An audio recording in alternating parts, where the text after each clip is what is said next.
guys, what's up? We're back at Scary Reddit TicTok's. Let's get into this. Okay, this might be a long video, so grab a drink, grab a snack, and let's get into it. Okay, I work as a sleep scientist after my last discovery. Okay, let's see what this is. I work as a sleep scientist. After my last discovery, I've refused to sleep for 3 weeks straight. I usually enjoy working in the sleep lab, but after what I discovered last night, I don't think I'll ever be able to sleep properly again. Since working as a sleep scientist, I've seen my fair share of terrifying and panic-inducing cases. I've had to hear the blood-curdling screams of kids with sleep paralysis claiming to see demons. I've had people attack me in their sleep. I've seen just about every type of terrifying sleep-related issue, but nothing could have prepared me for my last patient. He was a man in his mid-20s who had lapsed into a coma a few days before he was transferred to our facility. He was sent here so we could monitor him, since a coma is very similar to deep sleep, so it's great for sleep research. I was originally hesitant to take on this patient for observation. The reason is, this patient presents with a whole list of strange and unusual symptoms, yet we have no idea what could have caused it. The patient's brother reports that the patient had randomly begun suffering from extreme hallucinations and headaches, so decided to go to sleep early. A whole week goes by, and he never wakes up, despite having no visible health issues. His brother had just assumed he went to sleep for the night, not knowing it would be his last sleep.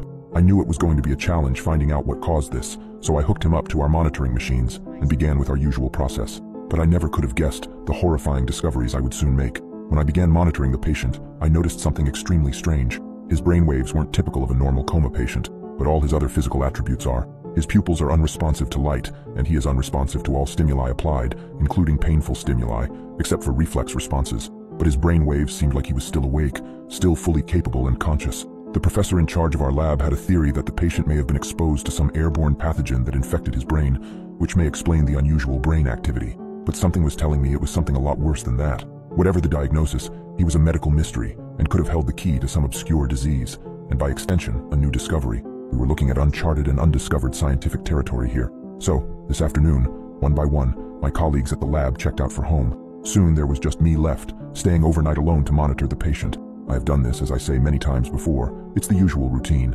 I turned on my personal laptop and checked emails and so on. Can't use speakers or headphones on the chance that patients call out or make a noise during the night. Can't risk missing something like that.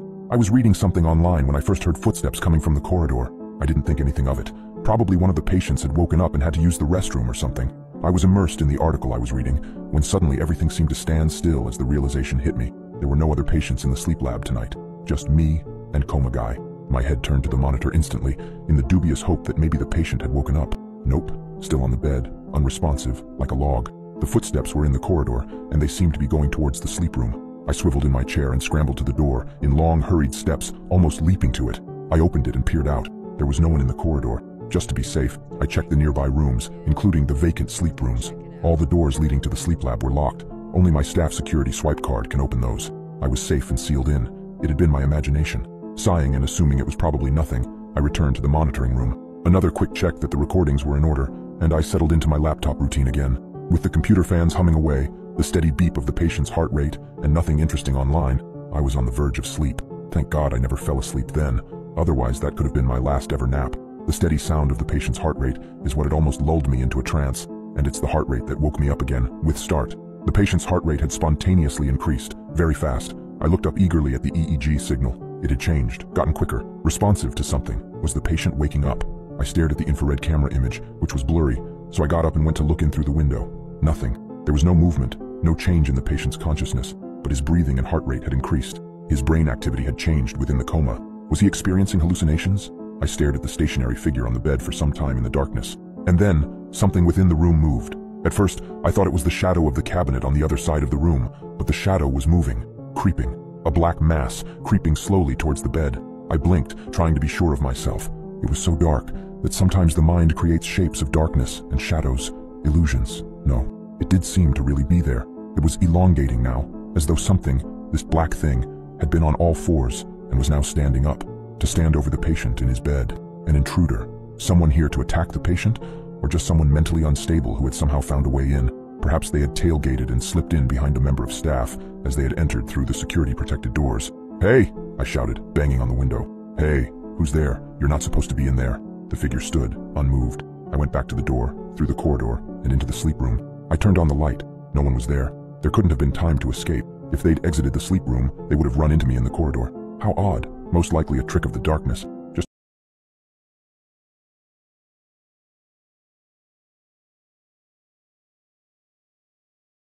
to be certain, though, I checked underneath the bed, and in the ensuite bathroom, and in the cabinet for good measure.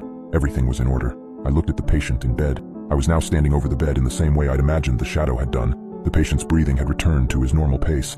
I went back to the monitoring room, and I looked at the screen displaying the camera view. I rewound the recording back a few minutes. There was nothing on there, no shadow.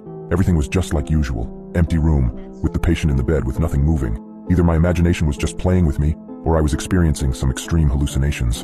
In the back of my mind, I started panicking, but tried not to think about it, putting it down to just the darkness playing tricks on me. At this point, I could have never known how much worse things were about to get. I sat down at my laptop again, not really able to concentrate anymore on the article I had been reading. I decided I needed some light relief. I went to YouTube and started watching some videos with the speakers turned off, and I was finally able to relax and was engrossed. I don't know how long passed in this way, an hour or so, I think. My eyes went back to the recording screen to make sure all was well. There was no EEG signal. It was flatlining, no heart signal, no breathing signal. My heart jumped into my throat. The patient was dead, and I'd missed it. I should have done something. What had happened? Oh God, what a fool I was, getting wrapped up in videos. I looked at the camera feed and the patient was gone. The bed was empty. In the midst of the rush of adrenaline and fear, I ran into the sleep room and turned on the light. The bed was tousled, as though the participant had just walked off. But that was impossible. The door had been closed, and the outer door had a security lock. Only those with a swipe card could get out. I looked in the adjoining restroom. Nothing. Feeling stupid, I looked in the clothes cabinet. Nothing. I got on hands and knees, the carpet feeling rough under my palms, and looked under the bed. The patient was lying under the bed. "Hello?" I said. No response. His eyes were closed. How could he have possibly ended up moving? Without thinking about it, I shuffled sideways, halfway under the bed, and used one hand to slowly drag the man out. He was still unconscious.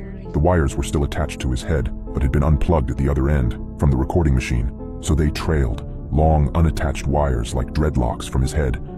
Heaving and panting, I somehow managed to get his dead weight back into bed. I then set about plugging everything back into where it should be, and then covered him with the blanket again. I went back into the monitoring room. The signal was back and recording. The signal indicated that he was indeed still comatose. How had he managed to get out of bed? Only one way to find out. The video. Visual evidence. With that, we'd know exactly what happened. So I clicked rewind on the video feed. The past hour was just a blank, dead screen. I felt winded. I sat down on my chair heavily. There must be some rational explanation for this. I went to the door that opened into the corridor, and I closed it. It locks automatically, so only I can open it to get out with my card, just to be safe. I also thought it might be a good idea to check in with security services to help just so there's someone else around. I picked up the office phone, and there was no dial tone. Never mind. I took my mobile from my pocket. No signal. Odd. I tried changing position, etc., but it was no use. I went on to my email to message a colleague to see if I could ask them to ring security for me. This email could not be sent. Please check your connection and try again. The internet connection was definitely still there. I loaded a YouTube video. It was playing fine. I got to my feet to check the EEG screen again. Brainwave activity was as before, comatose, but his chin muscle signal was active. It meant that his mouth was moving. The infrared camera image was too grainy to tell, so I glanced at the window into his room. Indeed, his mouth was wide open, his chest muscles straining. He was screaming, unrelentingly, but his brain signals, he was still in a coma. Before I could mentally process this, the patient sat upright in bed. Here's the thing.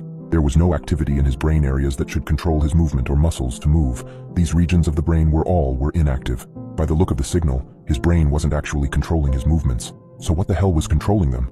Maybe there was something wrong with the signal. Maybe there was an error with the recording equipment. I ran into the door which I'd closed just a few minutes ago. It wouldn't open. I tried swiping my card. It wouldn't open. No beep.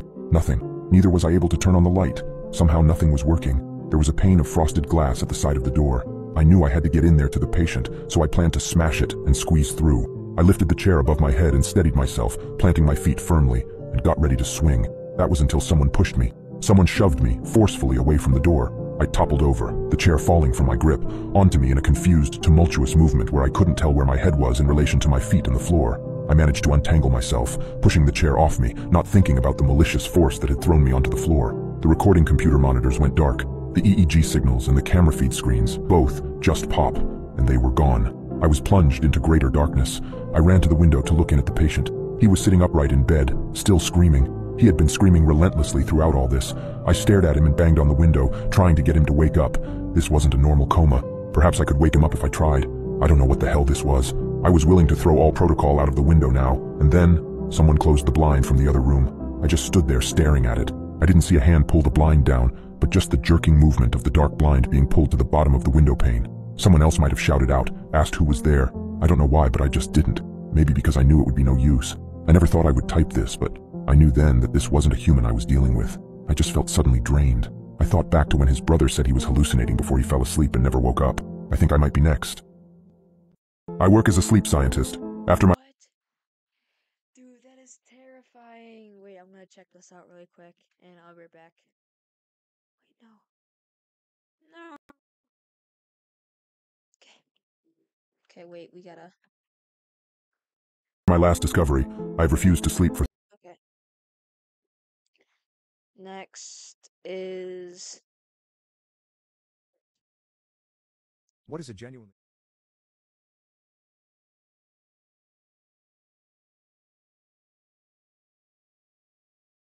terrifying true fact? Somebody reading this won't be alive tomorrow. The existence of the uncanny valley indicates that it's Okay, I'm not watching that one. That one was terrifying. Okay.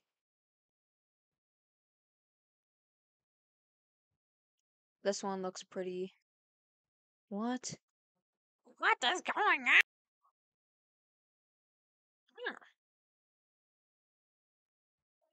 something walks whistling past my house every night at 3:03. Every night, no matter the weather, something walks down our street whistling softly. You can only hear it if you're in the living room or the kitchen when they walk by, and it always starts at exactly 3:03. The sound starts faint, somewhere near the beginning of the lane near the Carson place. We're towards the middle of the street, so the whistling moves past us before fading away in the direction of the cul-de-sac. When I was younger, my sister and I would sneak into the kitchen some nights to listen. Mom and Dad didn't like that, and we'd catch hell if they found us out there, but they were never too hard on us since we always stuck to the one big rule.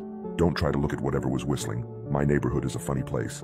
I've lived here since I was 6 and I love it. The houses are small but well-kept, good-sized yards, plenty of places to roam. There are a lot of other kids here my age. I turned 13 back in October. We grew up together and would always play foursquare in the cul-de-sac or roam around from back porch to back porch in the summer.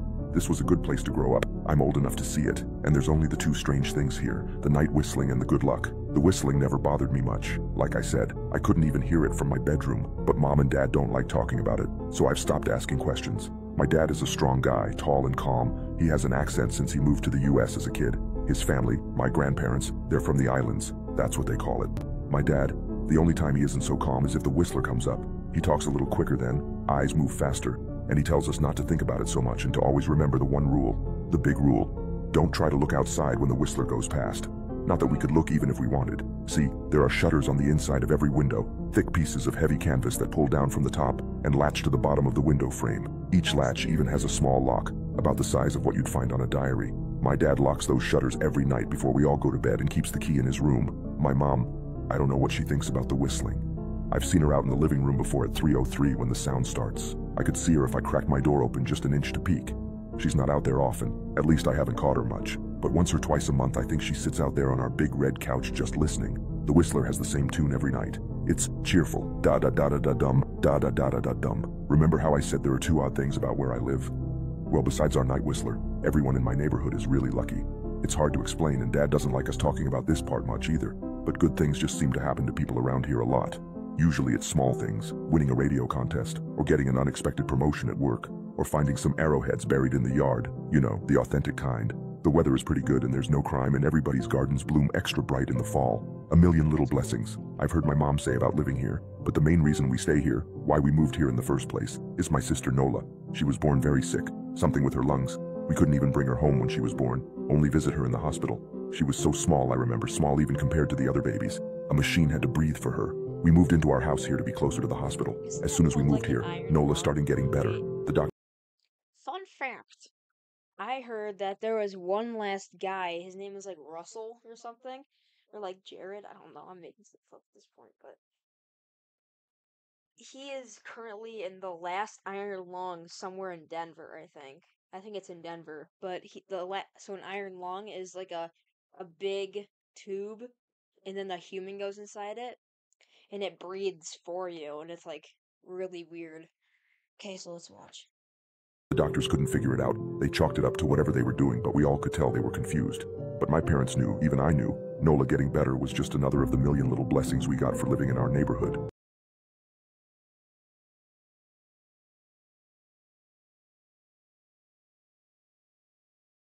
so that's why we stayed even after we found out that for every small miracle that happens here every day now and then, some bad things happen. But they only happen if you look for the Whistler. See, our neighborhood has a welcoming committee.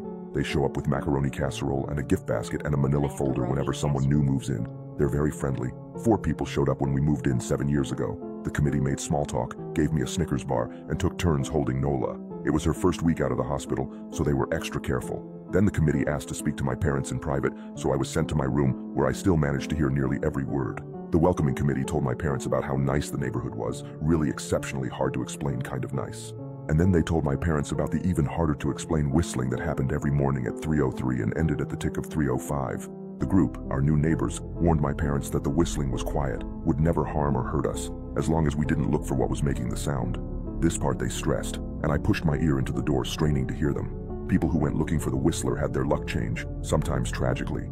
A black cloud would hang over anyone that looked. Anything that could go wrong would. The manila envelope the committee brought over contained newspaper clippings, stories about car crashes and ruined lives, public deaths and freak accidents. Not everyone dies, I heard the head of the committee tell my dad. But the life goes out of them. Even if they live, there's no light in them ever again, no presence. My mom, I could tell she wasn't taking it seriously. She kept asking if this was some prank they play on new neighbors. At one point my mom got angry, accused the committee of trying to scare us out of our new home, asked them if they were racist on account of my dad being from the islands. My dad calmed her down, told her he could tell our new neighbors were sincere and they were just trying to help us. He explained that he grew up hearing these kinds of stories from his mom and that he knew there were strange things that walked among us. Some of those strange things were good and some were bad, but most were just different. After the committee left, Dad went out to the hardware store, bought the canvas blinds, the latches, and the locks, and installed them on every window in the house after dinner. That first night in our new house, I crept out of my room at 3 a.m., only to find my dad awake sitting on the living room couch, holding my baby sister. My dad held up his finger in a shush motion but patted the couch next to him. I sat and we waited. At exactly 3:03, we heard the whistling. Da-da-da-da-da-da. Watching scary Reddit stories, so. Scary Reddit stories? Yeah, no, listen really quick. It's about, so there's this thing that goes on, it's called the Whistler, The Whistler? and like every night at 3 a whistler goes by and it ends at 3:05, and his dad put up blinds so they couldn't see it. But if you did try to see it, your luck would change. Da-da-da-da-da-dum. It came and it went just like our neighbors said. The whistling returns each night and we never look and we enjoy our million little blessings every day. Nola breathes on her own and she's grown into a strong, clever girl. My dad even joined the welcoming committee. We don't get new neighbors often. Why would anyone want to leave? But when a new family moves in, my dad and the committee bring them macaroni casserole, a gift basket, and the manila folder. I can always tell by the look on my dad's face when he comes back if the family took the committee seriously, or if we'd be getting new neighbors again very soon. Not long ago, a family moved in directly next to us. The previous owner, Ms. Maddie, passed away at age 105. She'd lived a good... Throw it. Only if I Throw can it. stay in here for the rest of the video. No, just go get me a glass of water, please, buddy. Fine, you can stay in here, but you can just sit in the background. Like, You just stare like... Yeah, like that. Go get it. okay, so good long life. Our new neighbors seemed like they'd fit in just fine. They believed the welcoming committee, took my dad's advice about the locking shutters, since they had a young child of their own. Whatever newspaper clippings were in that manila envelope, whatever evidence, my dad never let us see. But I imagine it must have been awfully convincing since our neighbors got along with no issues for the first month. One night, when our new neighbors had to leave town, they sent their son Holden to stay with us. He was 12, a year under me in school. I didn't know him well before that night, but as soon as his parents dropped him off after dinner, I could tell it was going to be a bad time. Do you know who is always out there whistling every night? Holden asked the moment the adults left the room. The 3 of us were sitting in the den, some Disney movie playing idly on the television. My sister and I exchanged a glance. We don't talk about that, I said. I think it's that weirdo that lives in the big yellow house on the corner, Holden said. Mr. Tolles, my sister asked. No way, he's really nice. Holden shrugged. Must be a psycho killer then. Nola tensed. We don't talk about it, I repeated. Let's go in my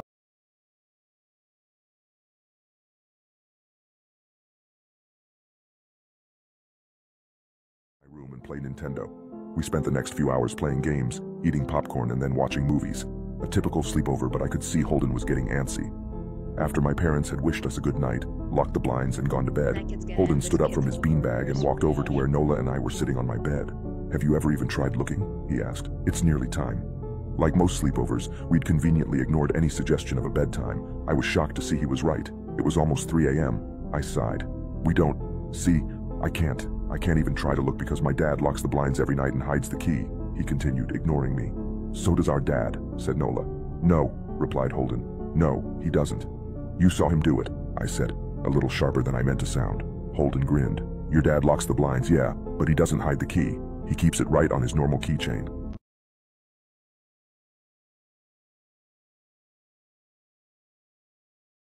Is there a part 2? Or is that it? Thanks, buddy. Is the video over? Nope, we still have another. Otherwise, can I like stay here? Or can I like wait, Let's see. like this? Scary. Reddit. Scary Reddit. Wait, can you like give me one of these earmuffs so I can listen too? Matthew.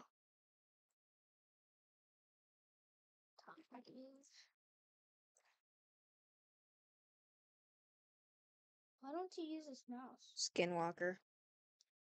Can I? Here. Nope. Come on, I wanna. The Skinwalker has come back. Help me please. We don't go outside at night anymore because it's out there. The weird event started when I was 10.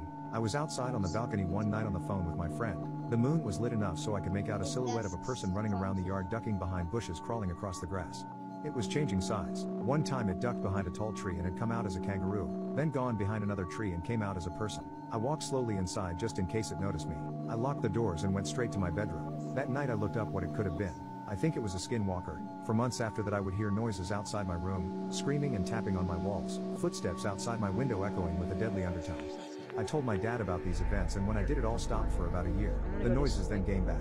I was looking out my window one night at the moon when I heard a scream. Someone was calling for help. I see it in the yard, walking on all fours, but it was a human. It went behind a cubby house and shapeshifted into a bloodhound. The rest of the night I heard whimpers, as well as tapping and screaming. It stopped once I told my dad. Once again it is back.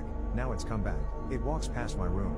It taps the windows and walls. It screams for help. It cries like a baby and whimpers like a hurt dog. My sister and I have seen it. We lock the doors again, but this time it bangs louder and louder. It wants in. It wants to feast so badly. Last night I let fate take over. My sister decided to go outside and accept the fact it would never leave. Perhaps it is all a bad dream, I thought as I looked at my sister outside from the balcony. It's not real. My sister is fine. As I watched it appear in front of her and drag her to the woods, her screams silenced, the fear in her eyes visible from 1,000 yards. It made eye contact with me. It's coming back for me.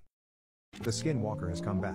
Help me please. We don't go outside at night anymore because it's out there. The weird event started when I was 10. I was outside on the balcony one night on the phone with my friend. The moon was lit enough so I could make out a silhouette of a person running around the yard, ducking behind bushes, crawling across the grass. It was changing size. One time it ducked behind a tall tree and had come out as a kangaroo, then gone behind another tree and came out as a person. I walked slowly inside just in case it noticed me. I locked the doors and went straight to my bedroom. That night I looked up what it could have been. I think it was a skinwalker. For months after that I would hear noises outside my room, screaming and tapping on my walls, footsteps outside my window echoing with a deadly undertone. I told my dad about these events, and when I did, it all stopped for about a year. The noises then came back. I was looking out my window one night at the moon when I heard a scream. Someone was calling for help. I see it in the yard, walking on all fours, but it was a human. It went behind a cubby house and shapeshifted into a bloodhound. The rest of the night I heard whimpers, as well as tapping and screaming. It stopped once I told my dad. Once again it is back. Now it's come back. It walks past my room. It taps the windows and walls. It screams for help. It cries like a baby and whimpers like a hurt dog. My sister and I have seen it. We lock the doors again, but this time it bangs louder and louder. It wants in. It wants to feast so badly. Last night I let fate take over. My sister decided to go outside and accept the fact it would never leave. Perhaps it is all a bad dream, I thought as I looked at my sister outside from the balcony. It's not real. My sister is fine. As I watched it appear in front of her and drag her to the woods, her screams silenced, the fear in her eyes visible from 1,000 yards. It made eye contact with me. It's coming back for me. The Skinwalker has come back. Oh, don't move it. Well, then I can't get out of it. You gotta watch that. I did. I watched that 2 times. How short was it? Like, It's only 1 minute and 28 seconds. yeah. Why didn't you tell me? Okay. I never knew. We're gonna do one more. Sorry, guys. Can't get demonetized today. Okay. There's a dark side of Wikipedia? What?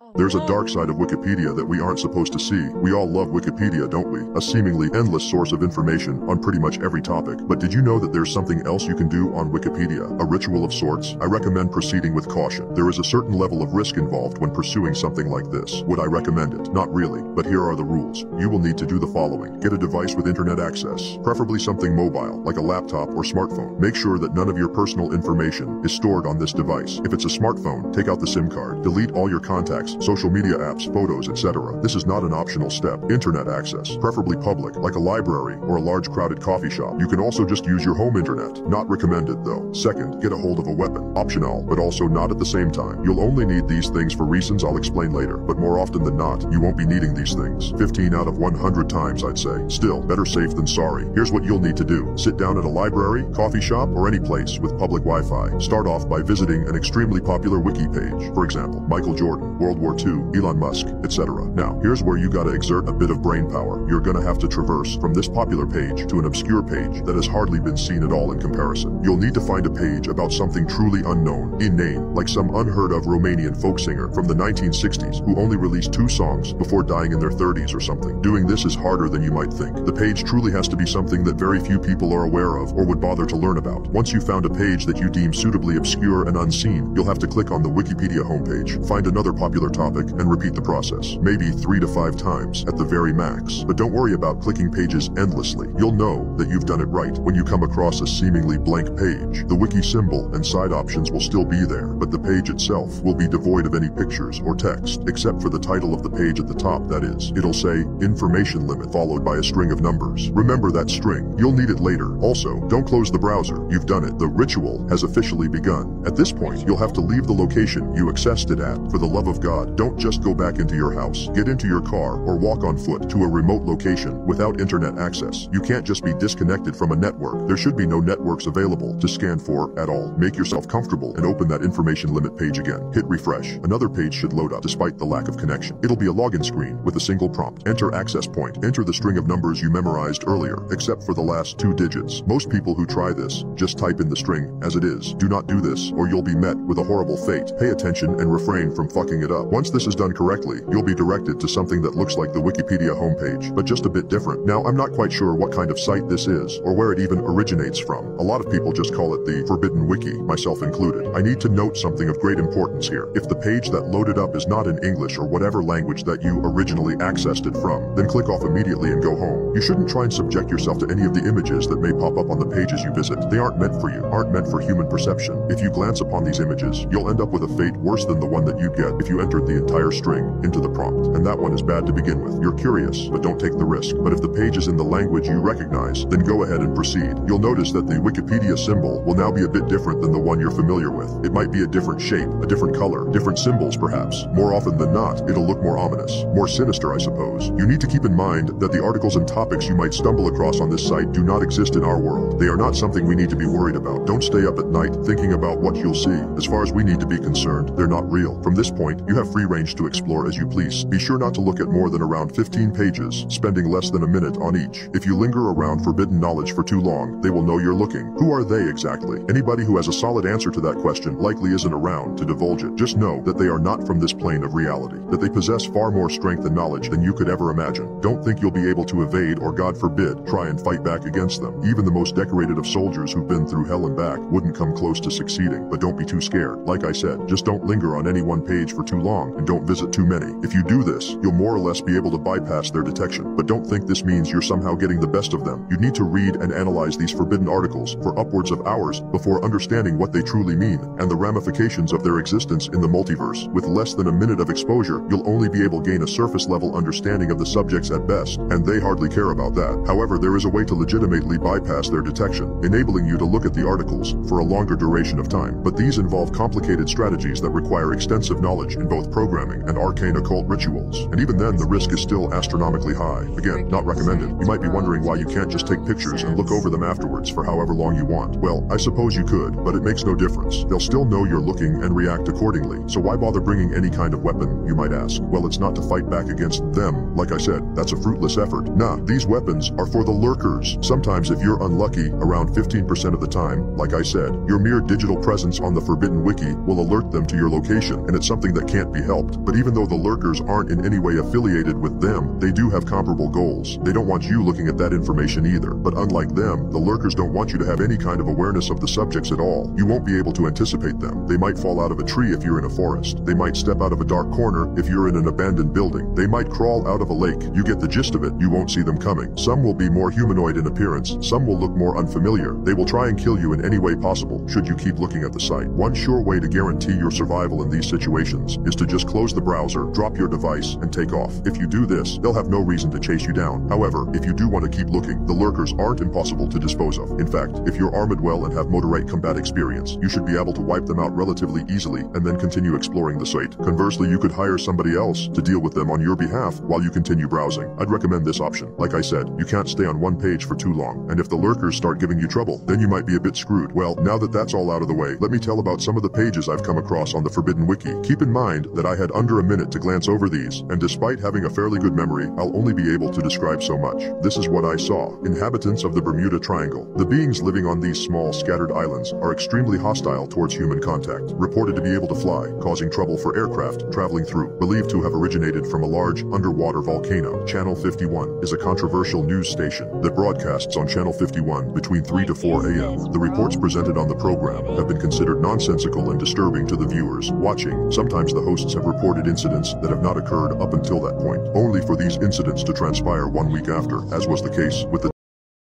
7 minutes? That's not 7 minutes.